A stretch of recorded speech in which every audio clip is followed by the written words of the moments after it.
Hi friends, இன்றைக்கி நான் உங்களுக்கு செஞ்சு காணிக்க போகிறது ஒரு சிம்பிள் மஃபின். அதுக்கிடையில் நம்மளோட அகாரோ ஓடிஜி அவனை அன்பாக்ஸ் பண்ணிடலாம்.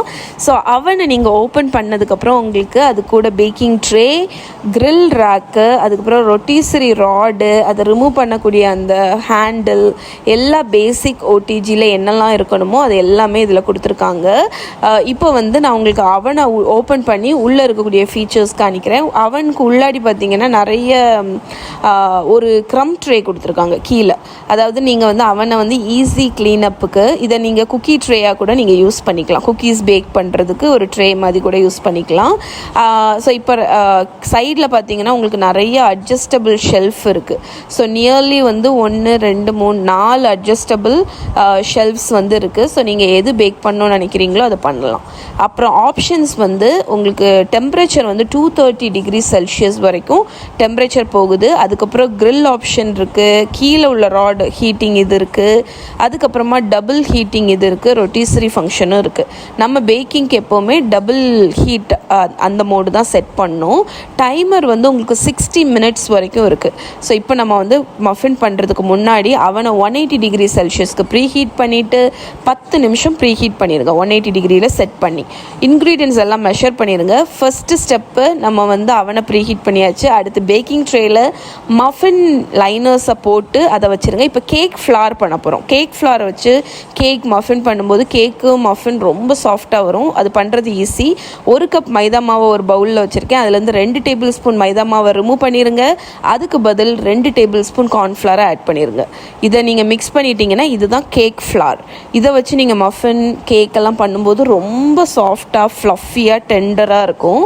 இப்போ நம்ம பேட்டர் பண்ணிடலாம். ஒரு மிக்சிங் பவுலில் தயிர், இதோட இன்க்ரீடியன்ட் மெஷர்மெண்ட் கீழே டிஸ்கிரிப்ஷனில் இருக்குது. 1 table spoon oil, baking soda, அப்புறம் baking powder, sugar, vanilla powder use பண்ணுறேன். நீங்கள் வெனிலா எசன்ஸ் யூஸ் பண்ணிக்கலாம். இதை நல்ல ஒரு ஸ்பேச்சுலா வச்சு மிக்ஸ் பண்ணுங்கள். நீங்கள் மிக்ஸ் பண்ண அந்த பேக்கிங் பவுடர், பேக்கிங் சோடாலாம் அந்த கேர்டு இருக்குல்ல, தயிர் கூட ஆக்டிவேட் ஆகி உங்களுக்கு ஃப்ராத்தி ஆகும். இப்போ பார்த்தா தெரியுதா எவ்வளோ ஃப்ளஃபி ஆகுதுன்னு? இதுதான் நம்மளோட எக் சப்ஸ்டிடியூட். ஸோ நம்ம கேக் மஃபினை அந்த அளவுக்கு ஃப்ளஃபியாக இருக்கும். ஸோ இப்போ நம்ம மிக்ஸ் பண்ணி வச்சுருக்கோம்னா அந்த கேக் ஃப்ளார் அதை ஆட் பண்ணிடுங்க. இதோட ஃபுல் ரிட்டன் ரெசிபி கீழே டிஸ்கிரிப்ஷனில் லிங்க் கொடுக்குறேன், செக் பண்ணிக்கோங்க. ஆட் பண்ணிவிட்டு ஒரு ஸ்பேச்சுலாவை வச்சு ஜென்டிலாக ஃபோல்ட் பண்ணுங்கள். ஓவராக மிக்ஸ் பண்ணாதீங்க, பிறகு ரொம்ப டென்ஸ் ஆயிரும். இந்த அளவுக்கு ஃபோல்ட் பண்ணோன்னே நம்ம இப்போ ஃபில் பண்ண போகிறோம்.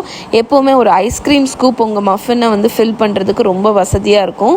ஸோ ஐஸ்கிரீம் ஸ்கூப்பை வச்சு ஆல்மோஸ்ட் டாப் வரைக்குமே நீங்கள் மஃபின் லைனர்ஸில் ஃபில் பண்ணிடணும். அப்போ தான் உங்களுக்கு மஃபின் நல்லா உப்பி வரும். இப்போ இதை அவனில் வச்சு 20 to 25 மினிட்ஸ் 180 டிகிரி செல்சியஸ் அவனில் நம்ம பேக் பண்ணி எடுக்க போகிறோம். ஸோ நான் இப்போ பேக்கிங் ட்ரேயை எடுத்து நம்ம ப்ரீ ஹீட் பண்ணியிருக்கிற அவனில் வச்சு பேக் ஆகட்டும். ஸோ பேக் ஆகிறத உங்களுக்கு ஒரு டைம் லேப்ஸ் வீடியோ எடுத்திருக்கேன், செக் பண்ணிக்கோங்க. நீங்கள் 20-25 மினிட்ஸ். ஸோ ஒவ்வொரு அவனும் டிஃப்ரெண்ட்டாக இருக்கும். ஸோ உங்களோட அவன் டெம்பரேச்சர் டைமிங் பொறுத்து பேக்கிங் டைமிங் வேரி ஆகும். ஸோ இப்போ பார்த்தீங்கன்னா நம்ம மஃபின்ஸ் சூப்பராக கோல்டனாக நல்ல பஃப்பாக ரெடி ஆகிடுச்சு. எவ்வளோ சிம்பிள் பாருங்கள், டக்குன்னு நீங்கள் பண்ணிடலாம். மினிமம் ஒரு 30 மினிட்ஸ்க்குள்ளாடி ஒரு சூப்பர் மஃபின் பண்ணிடலாம். ஸோ அகாரோ ஓடிஜி அவன் பற்றின டீட்டெயில்ஸ் அதோட லிங்க்கு கீழே கொடுக்குறேன். ரொம்பவே நல்லாயிருக்கு. ஸோ இப்போ நம்ம மஃபின்ஸ் உங்களுக்கு நான் ஓப்பன் பண்ணி காணிக்கிறேன். எவ்வளோ ஃப்ளஃபியாக இருக்குது பாருங்கள். ஸோ இந்த ரெசிபியோட லிங்க்கும் கீழே இருக்குது, மறக்காமல் செக் பண்ணுங்கள். இதை ட்ரை பண்ணி எப்படி இருக்குன்னு சொல்லுங்கள்.